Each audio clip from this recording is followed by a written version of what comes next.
demon casting anointing. That demon that is against your progress. That demon against your success. That demon against your financial future. That demon against your liberty. By the grace of God, we are here to change your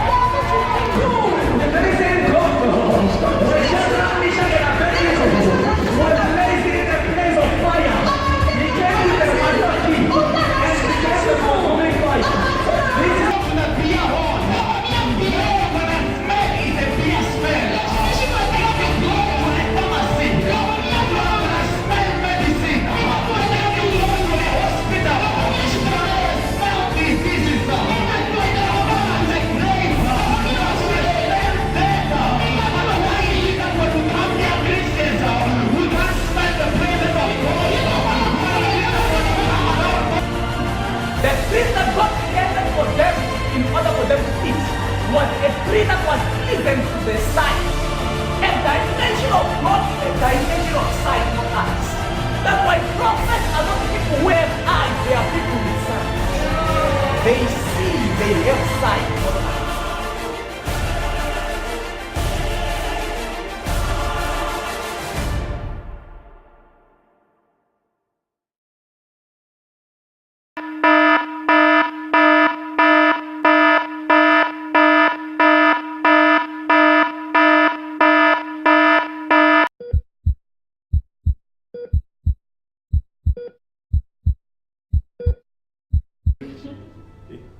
Praise the Lord. So I take the book of Proverbs as a book that a man is rectifying errors he has seen in him and errors he has seen around him. This is a book where most people call it the wisdom book, but I call it the corrective book.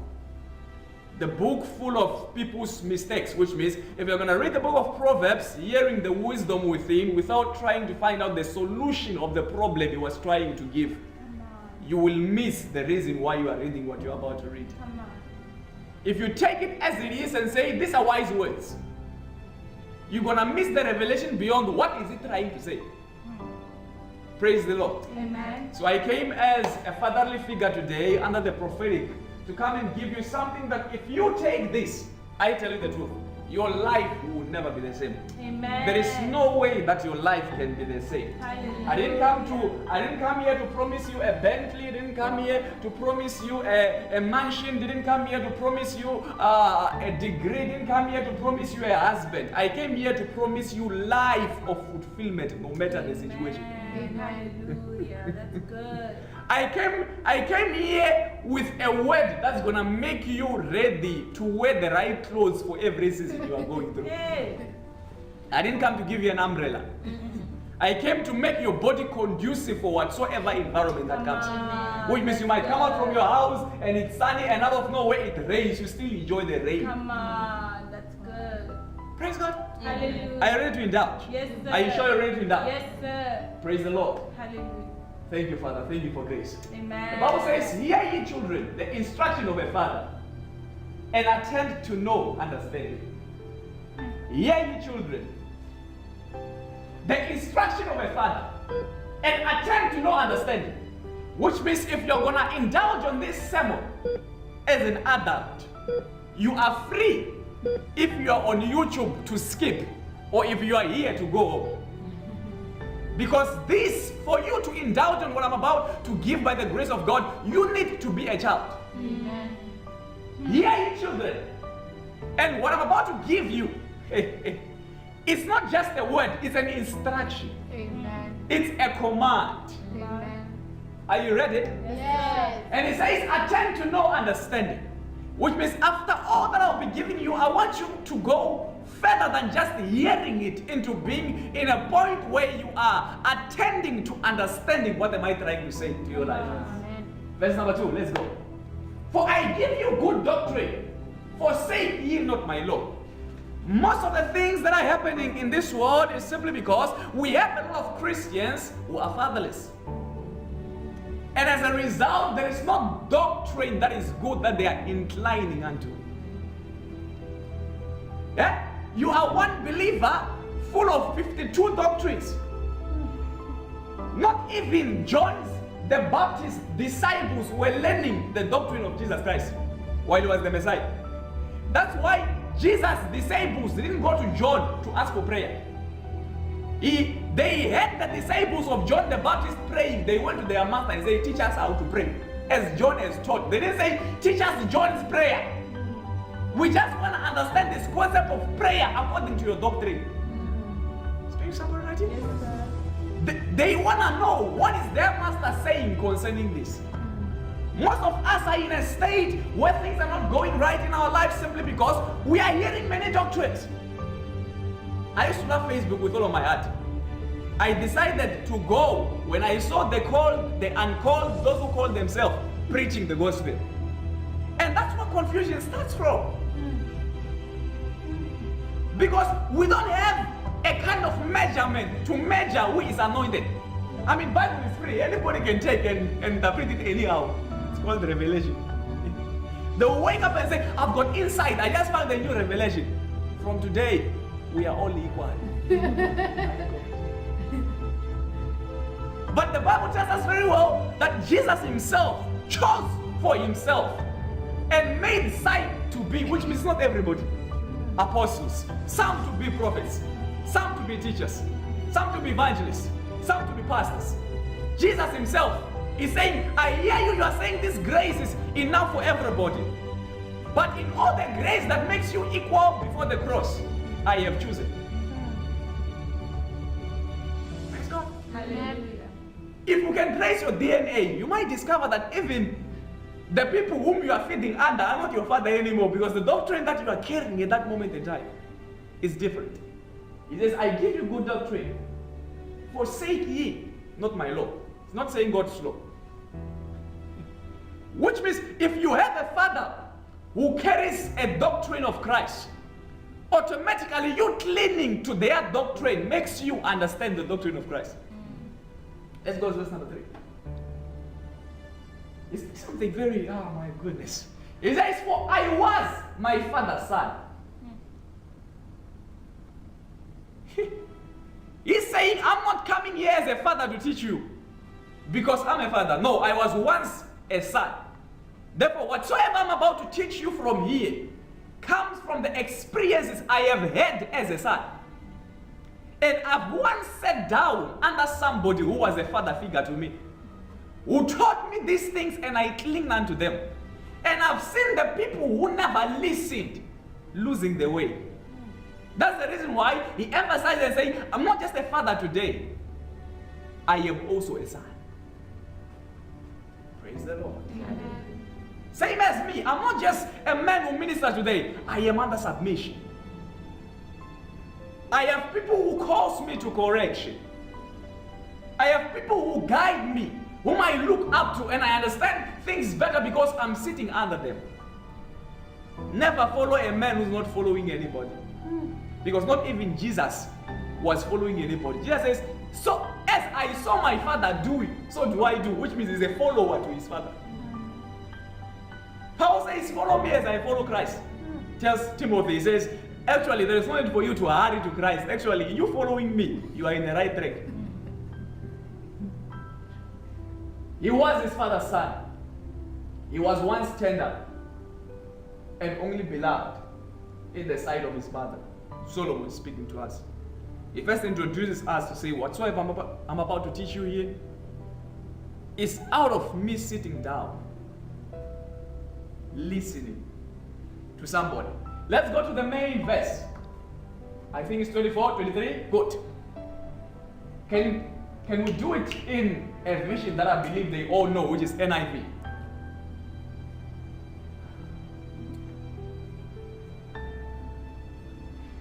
Thank you.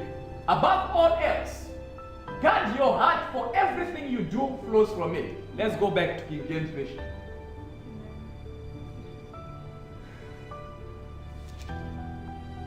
Keep thy heart with all diligence, for out of it are the issues of life.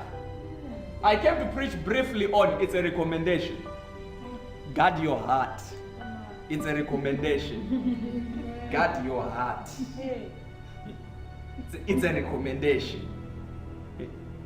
It's a recommendation. Would you tell your neighbor and shout, it's a recommendation? It's a recommendation. It's a recommendation. Yeah. Guard your heart. Guess what? And second, it's a recommendation. Son, guard your heart. After all these things that he's speaking, he gets to a point that is very critical. He says, guard your heart. With all diligence, says, with all it takes, with all you have, it takes. Do you know what breaks every man and woman in the whole world? Not guarding their heart. I've been a victim of it a number of times. I didn't come to preach to you simply because I feel it's a great revelation to hear. No, my friend. I know what does it take to have an unguarded heart. There are times in my life where everything would happen and it will touch me. I'll be moved. These days, do whatever you do. It's your life. It's fine. I don't care. Not because I don't care, but simply because I've learned to guard my heart. When you are living a life with an unguarded heart, a life, it distracts you from praising God no matter the situation. Amen. To focusing on what you are seeing around you. Most Christians who end up feeling as if God is not more there is simply because their heart is not guarded. There is no shield around their heart. They can easily be moved. Because there is nothing they have done. Look at this. We are speaking of a man, not who has married to one woman. No, my friend. We are speaking of a man who had 700 wives and more than 300 concubines. Amakwape. But he's telling us something so significant here. He says, with 1,000 and plus women, whom I will see once. Look at this. He has a timetable here, which means if he sees you today, he might see you 3 years from that day. So, for such a man, it is even hard for you to hate him. Because as you hate him tonight, they won't face you tomorrow. Somebody happy is entering. But he's busy telling us, he says, my father David gave me this as an instruction. I sat down under him while I was still young. He told me, he said, son, guard your heart. So the reason why I could manage all these wives is simply because none of them were in my heart. None of them. None of them. None of what they were doing in the palace could touch me. I learned how to guard my heart.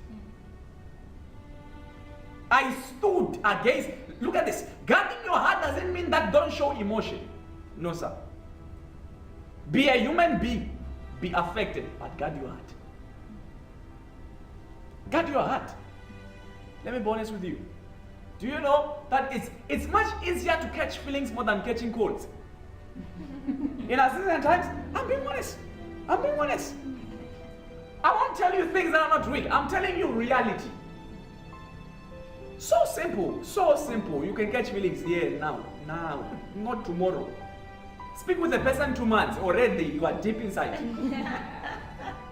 Even in the moment when you say, you know, like I've got my boat on the ground, I won't enter. You wake up when you discover, the heart has entered. The legs are inside, your head is... But I came to teach you that we can be all spiritual, that we want to try to be tonight here. Be better than all in the whole world. Speak in tongues like we do. Prophesy like we do. But the truth of the matter, an unguarded heart will always be a prayer request. If you have an unguarded heart, it will always be a prayer request. It will always be a prayer request. Look at this. Jesus the Christ is a man who loved people. but mastered this thing, guarding his heart. That's the reason why he was able to sit with his enemies. That's the reason why he was able to say, forgive them, for they do not know what they are doing. Indeed, because they never knew. Imagine you are Jesus Christ, who from the beginning of your ministry, you know Judas is the one to sell you out. Without a guarded heart, my friend, it will be easy for you to lose it anyhow. But however, with a guarded heart, you are able to know the will of God and still allow it to take place. What makes us stay strong? Sometimes throughout all these things, we know beforehand, but we still sit down and look at it happen and still celebrate it like it's something new. Without a guarded heart. Look at this. What kept Job, I believe, in the days in which all that he had was lost, was he has gathered his heart. What made Adam miss it was his heart was unguarded. When you have an unguarded heart,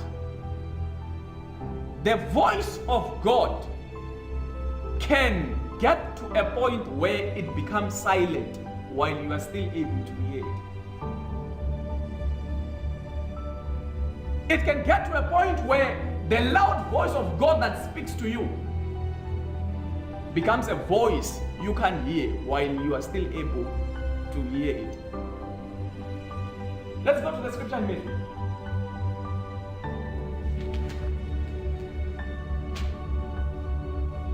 Matthew 13 verse 15, Jesus says to them, for the hearts of the people have grown dull.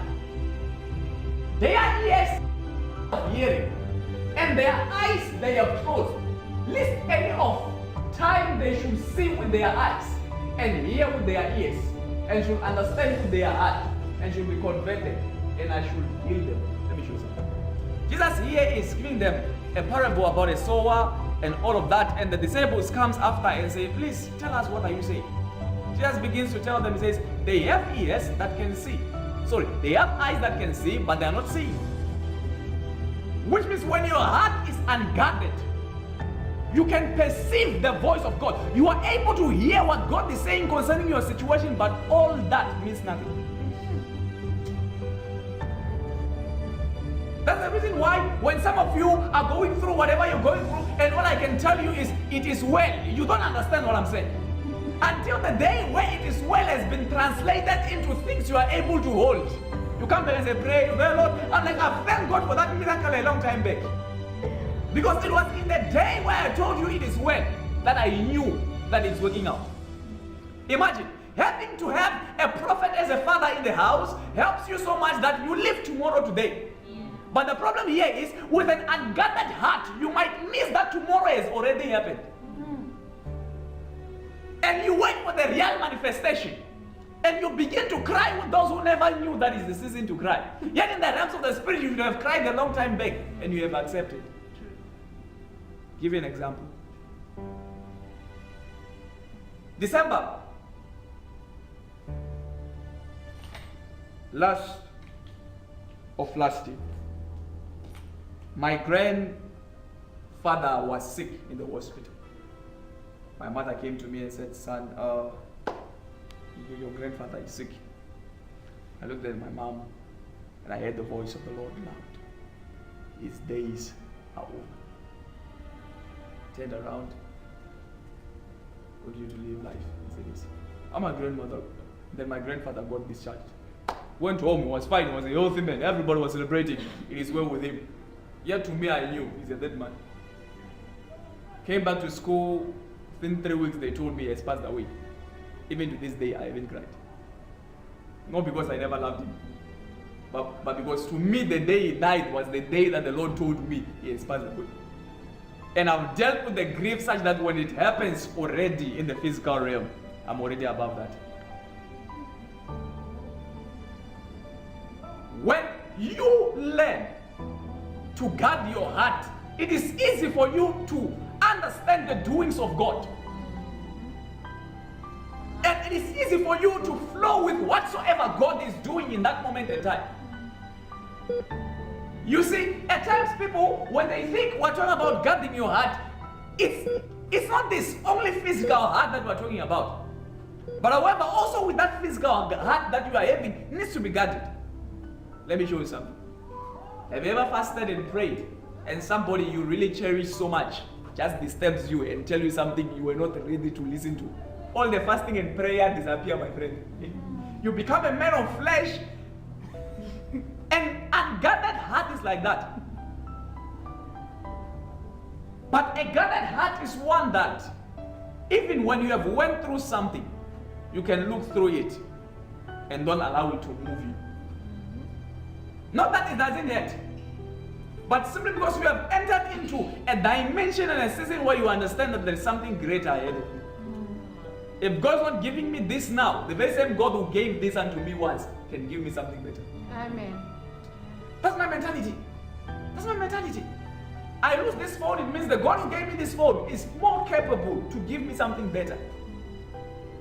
But however, with all these things, also understanding the seasons and the times and the working of God. Because look at this, it is your ears can hear what God is saying, your eyes can see what God is saying, but it is your heart that will make you understand all those things. Which means the matter is not the seeing, the matter is not the hearing, the matter is the heart that makes you understand what you have seen and you have heard. It's the same as going to a Chinese person. It's not that when they say Shanayan, you never heard them. But the understanding of what they are saying, which means the matter is not have you heard what they said. That's the reason why if they say something, you can repeat it. But we'll ask you, what did they say? I don't know. Because the matter is not the hearing, the matter is the understanding of what you have heard. Most of us are in a season and a time in our lives where we can't understand God simply because the state of our hearts is troubled. That's why Jesus urges them. He says, let not your heart be troubled. Do not allow your heart to be troubled. Do not allow your heart to be troubled. Let your heart not be troubled. Not because there is no trouble, but however, if you allow the trouble to trouble you, you will be troubled. Which means you can be in a circumstance where there is trouble everywhere, yet your heart is standing strong in God. My goodness. Divine healing is not the absence of sickness, but it is to know that even with the symptoms I am having, my life is to be better than this. Amen. And you begin to live in that. How I got to where I am, even financially, is not because I don't know the background I come from. The background is still there, but however, I know I am exempted. I am a different breed. I am another kind of them. Goodness, you don't understand what I'm saying. A generation of people who will understand that our productivity in this world lies more in our diligence of guarding of our hearts. The greatness we are to appear and enter into lies in our guarding of hearts and standing in patience while we see God doing it for us. Goodness. Which means that what made the children of Israel mama a lot wasn't because they didn't know that God is capable of fighting for them. It's not that they didn't know that there is a promised land they are going to. It's because their hearts were troubled. When you have a troubled heart, you will always say your past is greater than the future ahead of you. Which means all that you are hearing about your future, your heart is understanding that the past is better. It's the same as God is saying, I'll give you a double story. You are standing here and saying, actually, my RDP is better than that. Because you cannot understand.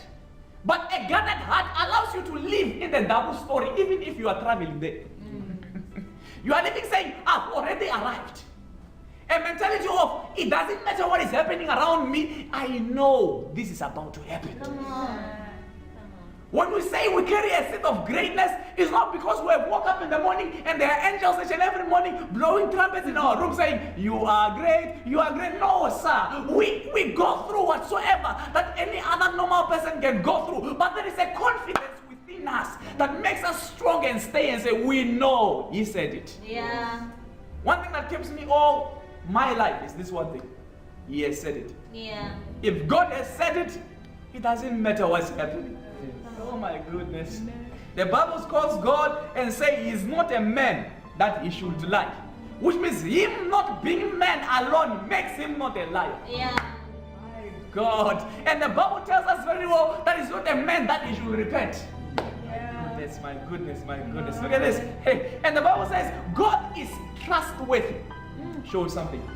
If your mother and your father were able to make you, while you're busy growing up in the times where you're learning how to walk, they just call you, come, stand up, and then you're walking, you fall down, and they act as if they are holding you, and then now you lose the trust in them, but still learn to walk. How much more of a father who doesn't allow you to fall? Come on. Come on. Hallelujah. Your trust has been broken a number of times, but you still trust the people who broke your trust. How much more of a God that has never disappointed you? Yeah. Goodness. Anytime we think as if God is disappointing us, it is as a result of our unguarded hearts. The state of our hearts that is busy shaking makes us look at God as if God is shaking, yet it's our heart that is shaking. Hey, Sure. yeah. Sure. Come on. So our inability to stand in a stable place makes every object around shake while we don't know that we are the one who's shaking. But a heart that is guarded with all diligence. A heart that somebody has invested whatsoever it takes to say, my heart, don't be troubled. Goodness. David says it very well. He says, my heart, don't be troubled. Don't allow yourself to be troubled. Being great in life is not the absence of situations, Come on. but it is you entering in it knowing that God saw it before he chose me. My God. These are some of the revelations I have within myself. I'm like, there are times where I am broken, battered, and I don't know what's happening with my life. But I said, no. Actually, before predestination, when God was doing the choosing, he saw this thing. Come on. That alone makes me stand in boldness and say, actually, if God saw this and still chose me, it means my future is better than what I'm seeing today. Amen. Hallelujah. I think I'm preaching better to myself than I'm preaching to you. I'm saying to you that you need to understand it is that thing that keeps us safe. Amen. Hallelujah. We're coming to church, and maybe at times the greatest number we can find is 10, but we still preach it. We know that this is not where we are going. There are nations. They are nations, brother. We are moving to another place. Amen. It might happen that we're prophesying and we're speaking accurately, but only 15 people can testify of the great promise that the Lord has spoken. At least there are people. Amen. And when God gave this gift, he saw that there shall come a time when there will be 15 people. Yeah. And he still gave the gift. Yeah. When God began to select you in predestination, he understood that situations are going to come, but he still chose you. Come on. Hallelujah. This is good. Better candidates who can handle situations better than I do. Yeah. Better people who can articulate this thing better than I do. Good people who can speak, who can pray, who can read the Bible, who have more connections than I do. But above everybody else, God decided to say, this is the one. Yeah. My God. It's not a mind issue, it's a heart issue. Yeah. When someone was going there, the Bible tells us very well that he got troubled. He saw good-looking people. He says, surely this can be the key.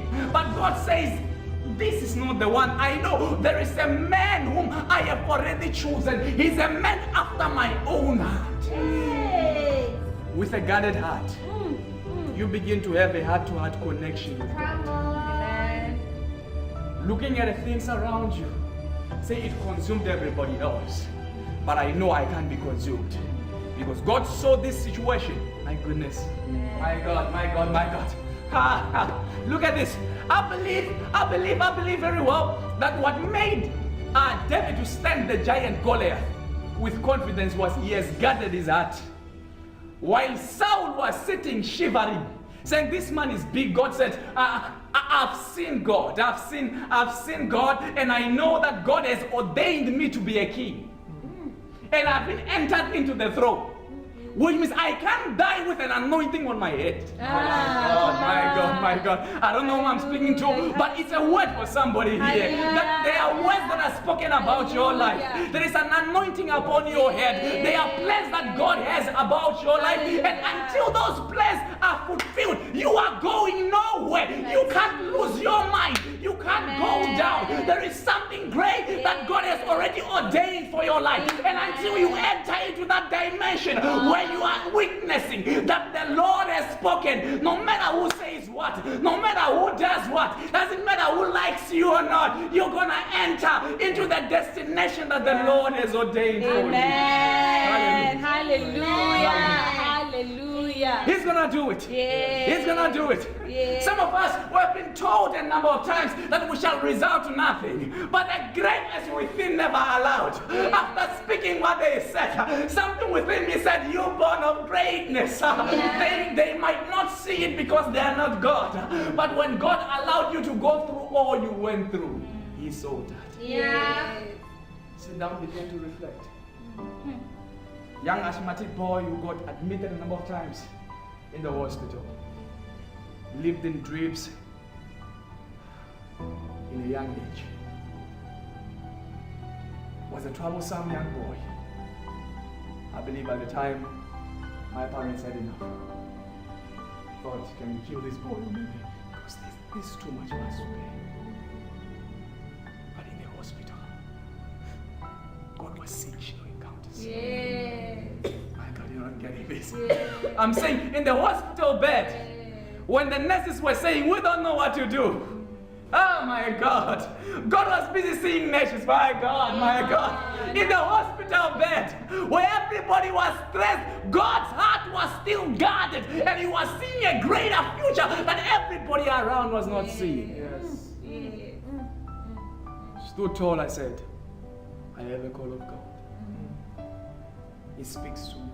He said, but you're a stammerer. You can't construct 5 lines and speak them well. What are you saying? What are you saying? What do you want to speak to? But God said, I'm going to hide that from them. That's one thing I like about God. When God creates an image that doesn't look lookable in a certain way, there is something hidden in that which people can't perceive. You're not getting this. In a moment, the ugliness of your perfection is where your greatness is hidden. Yeah. And God begins to hide there just to make sure that people cannot break you. Yeah. Those who want to stop you cannot stop you. Because when they go to you and say, actually, this boy has greatness, and they say, no, there is ugliness there. What greatness are you talking about? They looked at David and said, this boy is the only one who looks after sheep. He's always there. What king are you talking about? A king should be a gentleman. Yet they don't know that the gentleness is not in the outside appearance. It's the predestination from God. From within. My God. The guarding of hearts. We lose our minds most of the times because our hearts are not guarded. We lose our minds and our decisions at times because we have unguarded hearts.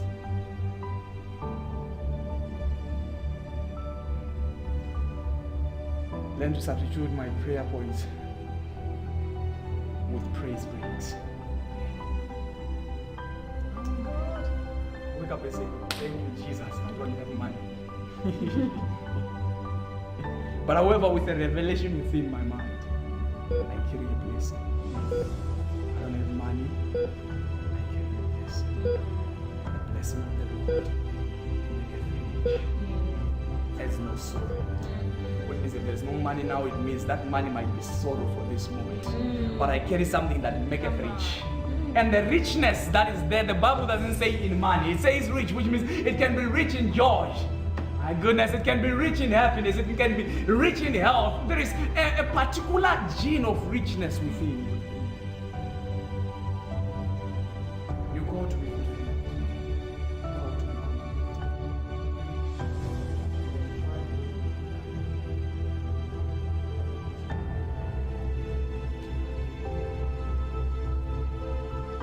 says, create in me. Psalms 51 verse 20. A clean heart. This whole thing has nothing else to do with anything else. It's a heart issue. Once you lose it in the heart, get ready, your mind will be a battlefield. I might be having a mind that is a battlefield, but if I have a heart that is victorious, I know I've got victory. I know I've got victory. I know I've got victory. I know I've got victory. If you are to face to face with a lion today, the first thing that the lion looks at, when he looks at your eyes, you want to connect with your heart. And if you can stand tall and look at him back and don't show any sign of fear from your heart, it feels that you carry power more than it does. It will ignore you and go away. It's a heart issue.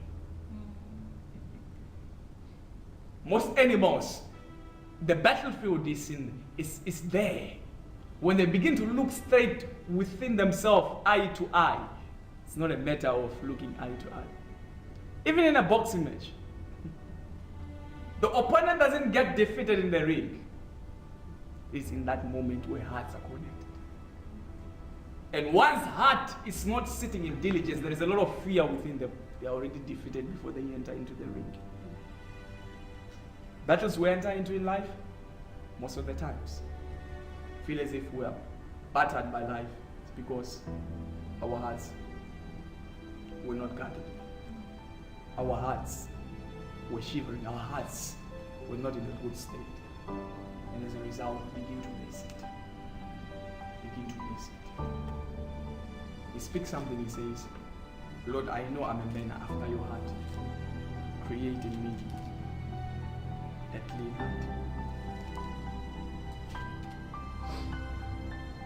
Which means he lived his life and got to a point where he saw that actually my heart is the reason why I keep on failing, creating. Begin to create in me a heart. Make in me a heart. A clean heart. And Jesus speaks concerning the heart. He says, they worship me with their lips, but their hearts are far away. This whole Christianity thing is a heart thing. It's a heart thing. I want to give it as an assignment to you. You can have control over your life. You can decide when to be happy and how to be happy. You can rest with your wings in the winds of the Holy Spirit and allow Him to blow you to whatever direction He wants you to go. And the secret of all these things is learning how to guard your heart. Because with an unguarded heart, no matter the plans you have, with an unguarded heart, no matter the greatness you might have, an unguarded heart will make you lose a lot of things. So I'm about to go to the book of Romans. Philippians chapter number 10. Paul says, for with the heart men believe, Romans 10:10. For with the heart men believeth unto righteousness, and with the mouth confession is made unto salvation. Which means the righteousness of Christ is a heart issue. God, actually, I feel I'm not worth it. Check your heart. Check your heart. Your heart. Go back to your heart. Most people can't give God the best simply because their hearts is not there. That's why Jesus says, where your treasure is, there your heart is. It means if you can begin to guard your heart and make sure that the greatest treasures that you have in life is hidden in God, your heart. But however, if the treasures of your life, all that matters and is important, is elsewhere, expect a scattered heart. You cannot have peace of mind if all pieces of your mind are scattered everywhere. Needs to be in one place. And that place is in God. And once your heart can be written, your heart can be hidden in His presence, you'll forever be present in His presence. It says, He who dwells in the secret place of the Most High God shall abide under the shadow of the Almighty. The reason why we go through circumstances and we're still strong is simply because we know we are under His shadow. Because our hearts is there. Guarding of hearts is significant. Guard your heart. Only spiritual, even physical. Check who enters your life. Why they do. What did they come to do? Don't allow your heart to be scattered.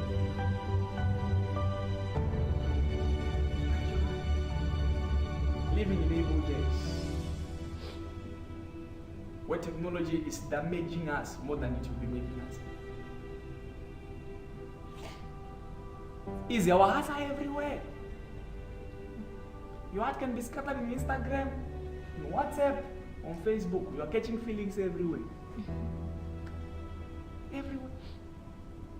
The problem we have here, as I conclude, is we are dealing with people who think they have mastered it all, yet without knowing that there is a power greater than them that has mastered it all, that is controlling them. You say a guy who's able to do everything and do it right, he cheats and can't be caught. He thinks he has mastered the game, yet he doesn't know that there is a greater spirit controlling him that has mastered the game. When your heart is right with God, you are able to look at somebody at first stand and be like, actually, you came here for harm more than you came here for good. If you don't believe me, I'll give you an opportunity, but I know the end of this world. People can be intimidated by it. One of the greatest things that the enemy hates is light. When you lighten on him and show him that I know you are the devil, he has a problem. And that was the secret of Jesus. When Peter was going with him, after receiving a great revelation, imagine, you are Christ, and upon this, you are Christ, the Son of the living God. He says, and you are Peter, and upon this rock I will build my church. Just as they are going from that scenario, they are saying, actually, I'm going to die. And Peter is saying, no, I will die for you. The very same boy just got revelation, just got feelings now. He's busy moving and just saying, you Satan, get away from me. Can you perceive the devil when he's around? Sometimes it might be the very same person who just caught the revelation. Satan has just entered. And because he caught the revelation, you think he's still catching another one. It's a new one that God has uploaded, which means actually, my dying now, there are so many people who still need the healing. There is no need for me to die and go to heaven. Do you know that Jesus would have risen that out? I'm like, actually, I think this is a good one. You do the dying, I continue preaching and laying hands upon the sick, and the sick are delivered. Actually, I think this one is better because there are so many people who are busy being sick here, and I can see that you guys are not in the level where you can cast out all demons, and I've been helping you out. Actually, go do the dying. But Jesus said, you see, then it was God. This one, the devil. The garden.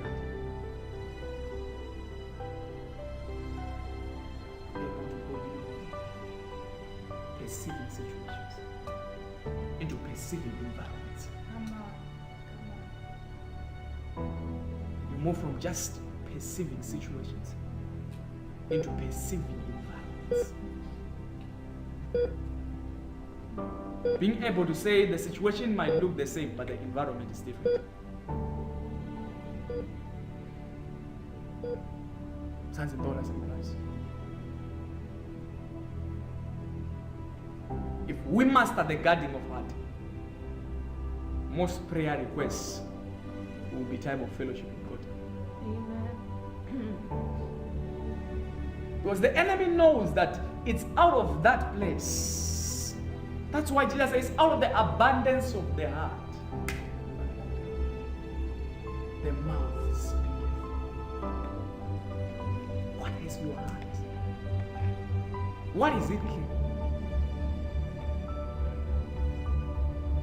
I'll try my best to just give 1-2 medical facts and then I'm out of this place. Know very well that every organ in your body, no matter how good, big, small it depends on your heart.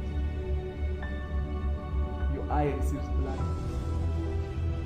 Even your brain receives blood from your heart. Actually, what makes oxygen to move to the rest of your body is because your heart is there. It enters into your blood and begins to move. What moves nutrients around is because there is a heart. So imagine spiritually, how many vitamins have you missed simply because your heart is not guarded? To show that the guarding of the heart is very important, God even put a rib cage.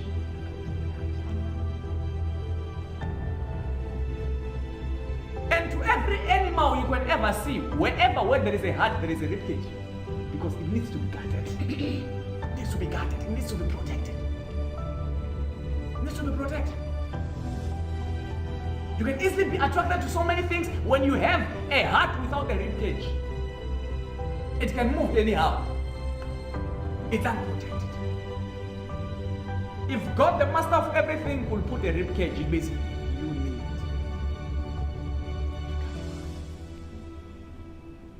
Because your mind depends on it. Do you know that any organ that doesn't have the blood circulating into it can die? If I can close this place and tie it so hard, I might end up not be able to move my hands because there is no blood that is flowing there. So even spiritually, when your heart is not guarded and there are arteries and veins that are blocked somewhere spiritually, you ask yourself, spiritual movement, you're not moving. Check if your legs are still working because of the unguarded heart. You have lost your mind. Check if blood still goes spiritually to your head. Look at this. When Jesus died, what washed us away from our sins was the blood that comes from the heart.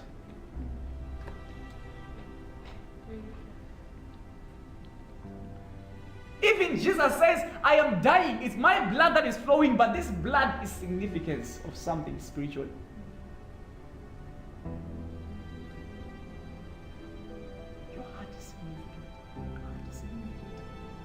That's the reason why even salvation has to do with your heart. God wants to save your heart. God wants to save you. And the only way He can do that is when your heart is saved. You cannot have a transformed mind with an unguarded heart. It's impossible. It's impossible. It's impossible. You want to begin to transform your mind? Begin to guard your heart.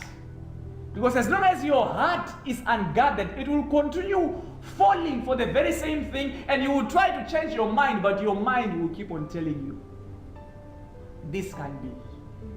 Your heart is unguarded. Situations, circumstances we go through that keep on bringing us down is because our hearts are not guarded for that particular thing. Easily get attracted to it. It says the very same thing that I greatly fear has befallen. Sometimes we get attracted to our fears. Get attracted to our fears. That very same thing becomes your weakness. So that even when God speaks to you about it, you can't hear Him simply because your heart doesn't understand. It's unguarded.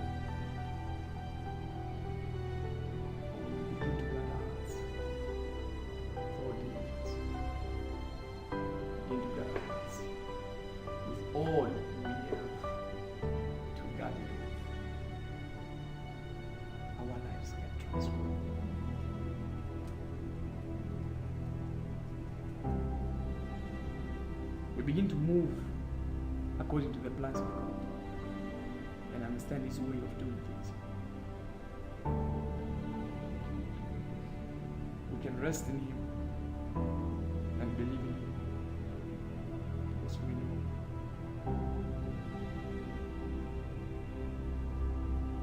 that He has everything covered. Thank you, God, for the grace. Responsibility of God. It's your responsibility. It's your responsibility. So begin to work on it. Transform your mind, transform your mind. Transform yourself. I got it in your heart.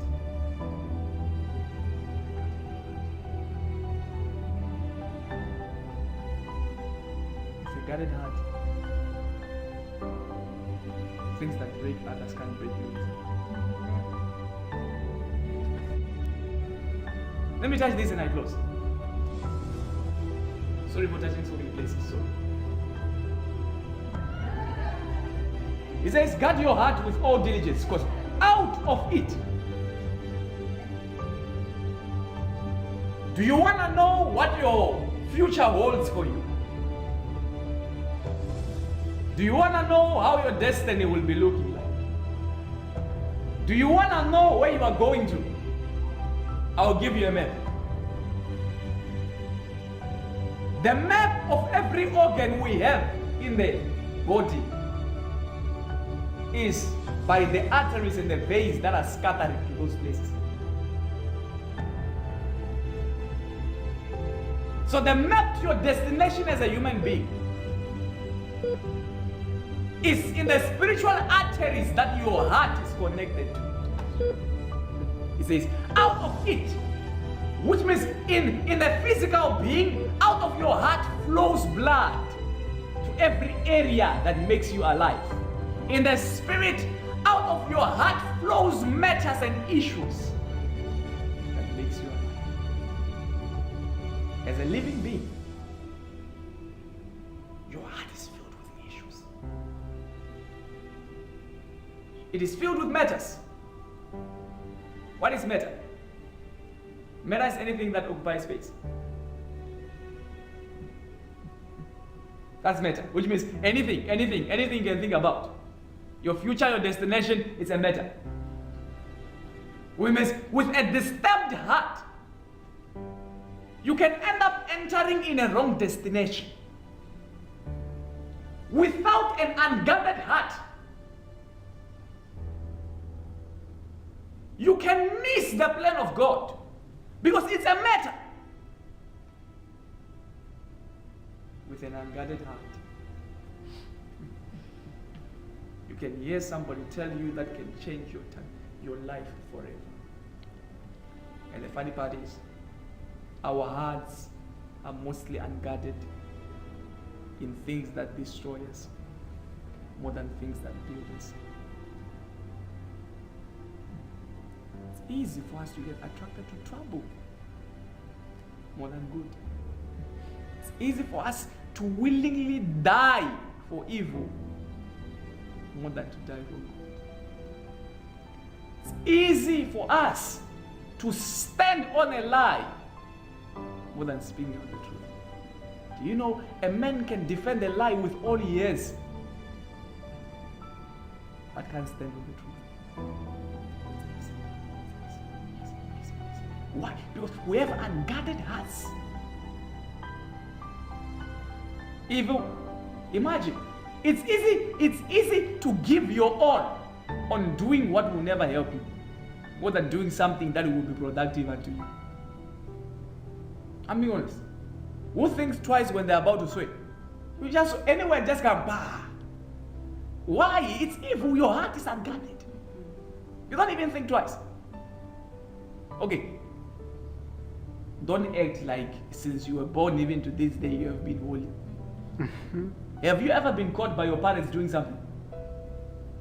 The story you need to defend yourself. Did it first need a prayer request? Or it came and it made sense from that moment in time? Just as you say it, there is no way you can miss it. Why? It's evil. Eli, I know. I've lied before. Eli, I know. I've been lied to before. You see, you don't even think twice. And it saves you now, but it kills you. It kills you. Most people today can say words with their lips that their hearts don't know that they exist in their bodies. I'm being honest. A person can come and tell you, say, I love you. And even the heart is shocked. You can love. From when? Because we don't know what is love, because it's not even in your heart. You mean everything to me? Hey. Even the heart is shocked. It's like, actually, not even an atom of this person is here. Where exactly is he occupied? So seriously. Saving him with everything I have. Without your bank balance, you can't even give 10 rand. You are saying you're saving with what? Hey, do you see how unguarded our hearts is? And the truth of the matter is, your heart wanna do good.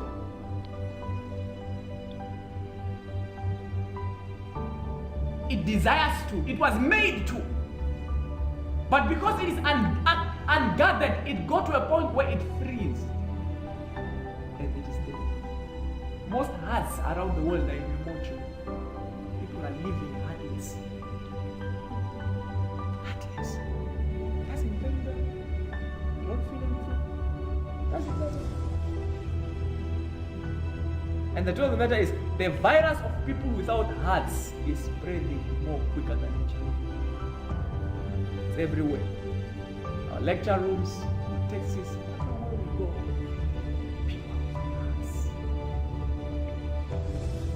That's the reason why a man can enter consciously into another man's family and begin to sleep with his wife. They use that. They do it easily. They have everything to gain and nothing to lose. Why? They don't give heart. A person can conspire against you and begin to spread things about you and not give you. Why?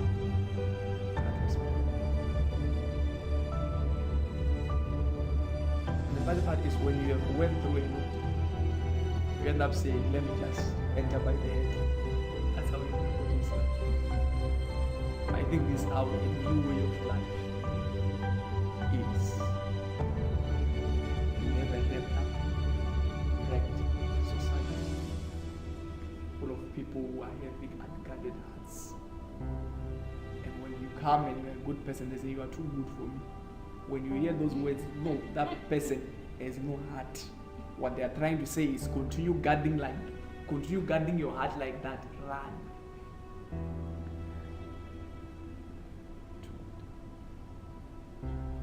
You go around looking at brothers and sisters, they look good in their faces. Their hearts are broken. They are living a lie everywhere.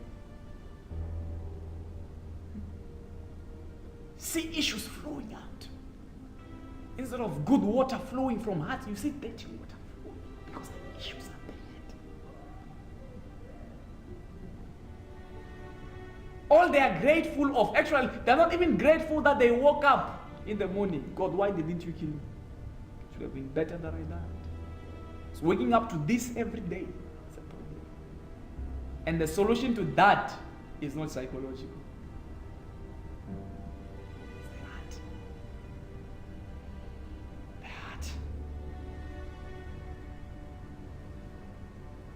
This heart is the reason why we're here today. Jesus says in the last days, we shall be. People love themselves. That's powerful. In the last days, there will be lovers of self. Whatsoever they do, as long as to themselves it gives them pleasure, it doesn't matter what it gives them.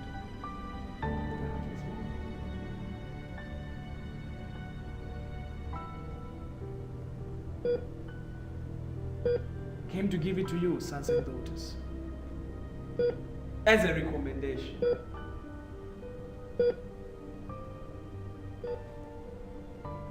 Hear God's favorite. Hear me today. It's my recommendation for you. Guard your heart with diligence. Whether it's in church, off church, wherever you are, guard your heart. Guard your heart. Guard your heart. Guard your heart. Protect it. Guard your heart. Diligence, guard it. Because out of that heart flows issues of your life. There is Solomon telling his children, he says, get a wife, it's okay, marry, it's okay. Do so. Still remember the letter that Samuel's wife gives to a young boy called King Lemuel. Gives him recommendations.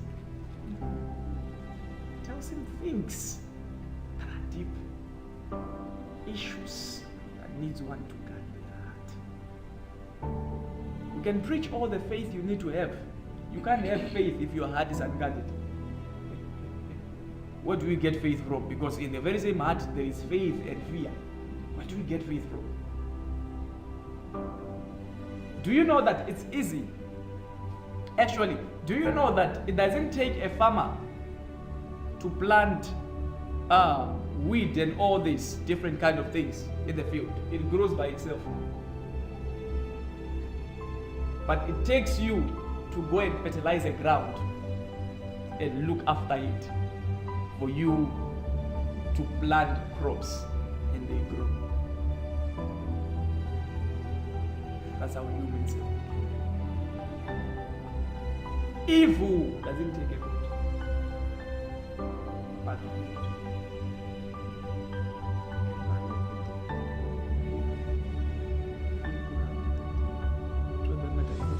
let me say this with my tools.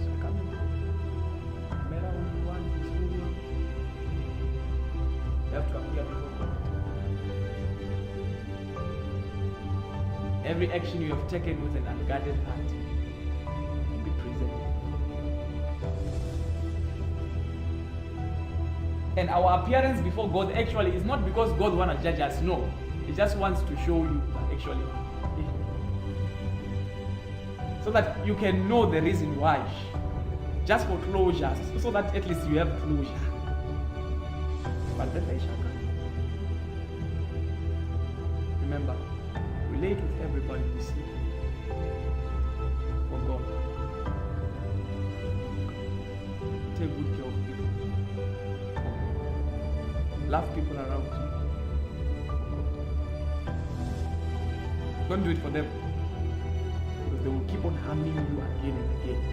But for you to guard your heart and still show the love of God, it takes you to be doing. The greatest reward you will never get is not in any of us, it's God.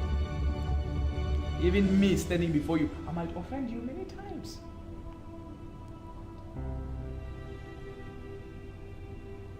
Guard your heart.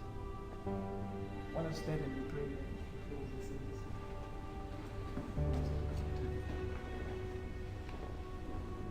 Wherever you are.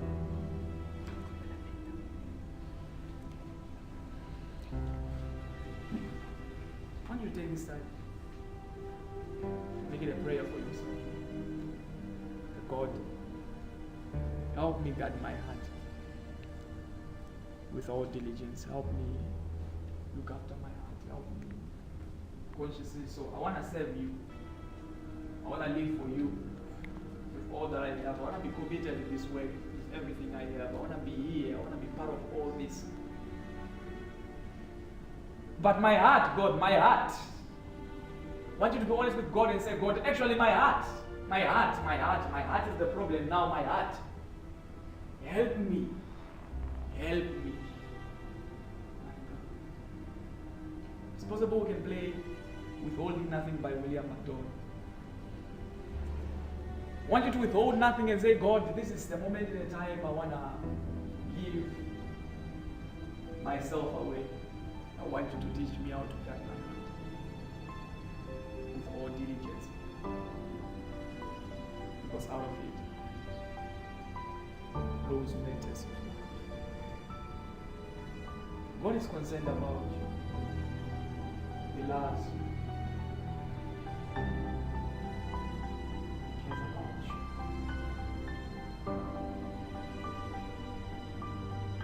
Wants you to get out. So wherever you are, just begin to pray. Ask the Lord to just help you through everybody around the building. Father,